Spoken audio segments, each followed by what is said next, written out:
Oxford ফক্সফোর্ড যাইনি, আমি তো মুখ্যমন্ত্রীকে বলবো অক্সফোর্ড টক্সফোর্ড করে আসার পরে এই যাওয়ার আগে তো ফুরফুরাতে ঘুরে গেছিলেন, আমি মুখ্যমন্ত্রীকে বলবো আপনাকে আমরা রামনবমীর মিছিলে দেখতে চাই।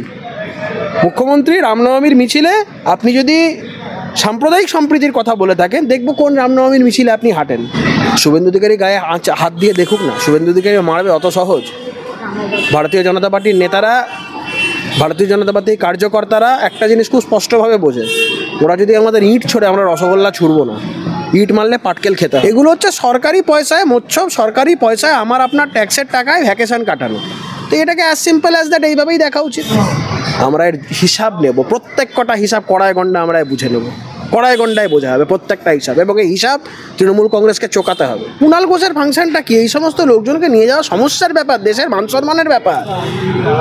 এদের বিরুদ্ধে যা সমস্ত এক একটা অভিযোগ আছে, ওখানে যদি এই ধরনের কোনো ঘটনা ঘটায়, ধরো লন্ডন পুলিশ এমন একটা কোনো ঘটনা এদেরকে যদি গ্রেপ্তার টেপ্তার করে, তাহলে তো মানুষের কাছে দেশের সম্মান, বাংলার সম্মান দুটোই যাবে। ইপিএম যে শূন্যে বিলীন হয়ে যাচ্ছে, শূন্য থেকে মহাশূন্যে চলে যাচ্ছে, এটার মধ্যে কোনো ভুল নেই। ওরা সিম্বলিকভাবে ওরা বোঝাতে চেয়েছে, ওরা এখন ভাসমান। স্ট্যান্ড না থাকলে যেটা হয় আর কি, কোনো স্ট্যান্ড নেই। এরা সারাটা বছর ধরে মমতা বন্দ্যোপাধ্যায়ের বিরুদ্ধে কথা বলবে, এ করবে, ঠিক ভোটের আগে বলবে নো ভোট টু বিজেপি। তার কারণ হচ্ছে সিপিএমের যারা উঁচুতলার নেতারা, তারা সবাই মমতা বন্দ্যোপাধ্যায়ের থেকে বেনিফিটেড। তারা সবাই মমতা বন্দ্যোপাধ্যায়ের থেকে, একদম সিম্পলি বলছি আপনাদের, খুব সহজ সরল ভাষায়, সবাই উপকৃত মমতা বন্দ্যোপাধ্যায়ের থেকে। সিপিএমের কটা লোক মার খাচ্ছে, সিপিএমের কটা লোক জেলে যাচ্ছে। সিপিএম ভোটের আগে মমতা বন্দ্যোপাধ্যায়ের সাথে একটা সুন্দর আন্ডারস্ট্যান্ডিং করে বিভিন্ন জায়গায় হিন্দু ভোটে কী করে ভাগ বসাতে হবে, হিন্দু ভোটে কী করে থাবা বসাতে হবে, এটা সিপিএম করে আলটিমেটলি মমতা বন্দ্যোপাধ্যায়কে জিতিয়ে দেওয়ারই দমদম লোকসভা এক্সাম্পল দেখো। সুজন চক্রবর্তীকে দাঁড় করিয়ে একটা বিপুল অঙ্কের ভোট কেটে, এবং গোটা ভোটটাই হিন্দু সনাতনীদের ভোট কেটে আজকে তৃণমূলকে সুবিধা করে দেয়। এরকম শুধু আমি বলছি না, দমদম বলছি না, বিভিন্ন সিটে সিপিএমের পুরনো অবস্থানে ওই নীল আকাশ থেকে আলটিমেটলি মাটিতে ফিরতে গেলে সিপিএমকে বলতে হবে নো ভোট টু মমতা। এই যে এত বড় আরজিকর আন্দোলন, ওরা একবারও চেয়েছে মুখ্যমন্ত্রীর পদত্যাগ? এরা চাইবে না, এরা মুখ্যমন্ত্রীর পদত্যাগ চাইবে না, এরা বড় বড় কথা বলবে। একটা অরাজনৈতিক আন্দোলন হলো, ছাত্র সমাজের একটা আন্দোলন, নবান্ন ঘেরাও, সিপিএম বললো না না আমরা ওসবের মধ্যে নেই। কেন থাকবে? কারণ মমতা বন্দ্যোপাধ্যায়ের কাছে তো এরা মাথা বিক্রি করে বসে আছে।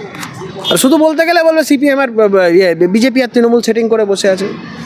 তাদের সেটিংটা তারা দেখতে পাচ্ছে না। ইন্ডিয়া জোটের মঞ্চে একসাথে হাতে হাত ধরে বসে আছে, সমস্ত কিছুতে মমতা বন্দ্যোপাধ্যায়কে কিছু হলে, ইডি সিবিআই রেড হলে ওখান থেকে সিপিএম সিপিআই এর নেতারা, অন্যান্য বাম দলগুলোর নেতারা, তারা একদম দুহাত তুলে তৃণমূলের প্রতি সমর্থন জানাচ্ছেন। এসব আমরা বাংলার মানুষও দেখছে, আমরাও বুঝছি। তাই সিপিএম আকাশে চলে গেছে, আকাশেই থাকবে, এবারে মহাশূন্যে চলে যাবে। মাটিতে ফিরতে গেলে সিপিএমকে, মাটিতে ফিরতে গেলে মানুষের মনের কথা বলতে হবে, নো ভোট টু মমতা বলতে হবে। আমরা প্রত্যেকটা মানুষজনকে ভারতীয় হিসেবে দেখি এবং প্রত্যেকটা মানুষের ইকুয়াল ট্রিটমেন্টে বিশ্বাস করি।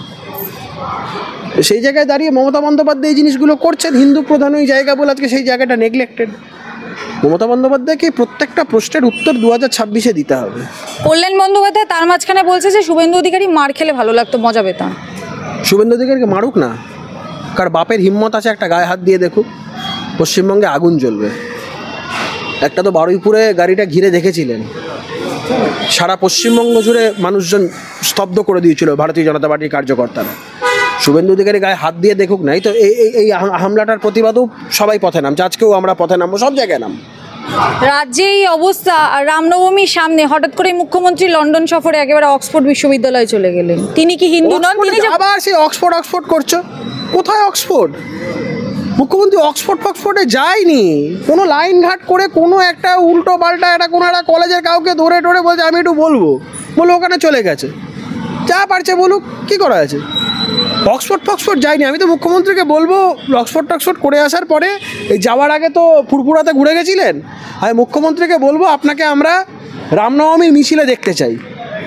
মুখ্যমন্ত্রী রামনবমীর মিছিলে আপনি যদি সাম্প্রদায়িক সম্প্রীতির কথা বলে থাকেন, দেখবো কোন রামনবমীর মিছিলে আপনি হাঁটেন। আমরা খুব উদগ্রীব এটা দেখার জন্য, কোন রামনবমীর মিছিলে মুখ্যমন্ত্রী হাঁটবে। তিনি তো শিল্প সম্মেলনের ওই যে বৈঠক রয়েছে সেটাও করবে। কুণাল ঘোষ বারংবার লাইভ হয়ে সেগুলো। কুণাল ঘোষটা কে? মানে কুণাল ঘোষের ওখানে ফাংশনটা কি? ওকে কেন নিয়ে গেছে? সাংবাদিক একজন গেছে। না, সাংবাদিক হিসেবে অনেক সাংবাদিক গেছে, কিন্তু কুণাল ঘোষের ফাংশনটা কি? এই সমস্ত লোকজনকে নিয়ে যাওয়া সমস্যার ব্যাপার, দেশের মান সম্মানের ব্যাপার। মমতা বন্দ্যোপাধ্যায় এইসব লোকজনকে না নিয়ে গেলেই পারতেন। আর আমার কথা হচ্ছে, এর আগেও তো বিদেশ সফর করেছেন। সৌরভ গাঙ্গুলিকে এখান থেকে নিয়ে গিয়ে বিদেশে গিয়ে বলছে আমি শিল্প করবো, এখানে বলতে পারলেন না। সৌরভ গাঙ্গুলি এই বেহালা থেকে নবান্ন বা বেহালা থেকে কালীঘাট এইটুকু ডিস্টেন্স, এখানে এসে বলতে পারলেন যে আমি শিল্প করতে চাই। ওকে স্পেনে গিয়ে বলতে হয়েছিল আমি শিল্প করতে চাই। তাই মুখ্যমন্ত্রী এখানে যদি ইনভেস্টমেন্ট চান, যদি শিল্প চান, এতদিন তো বিজিবিএস করলেন, এত কিছু করলেন, কোথায় ইনভেস্টমেন্ট?